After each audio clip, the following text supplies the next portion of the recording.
Are you struggling to find the motivation to exercise? Do you want to get fit but don't have a gym membership? Well, do not worry because you are in luck.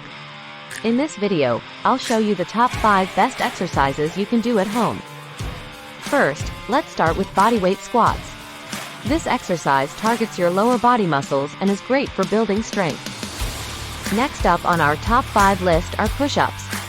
This classic exercise works your chest, arms, and core muscles all at once. For a more challenging variation, try diamond push-ups.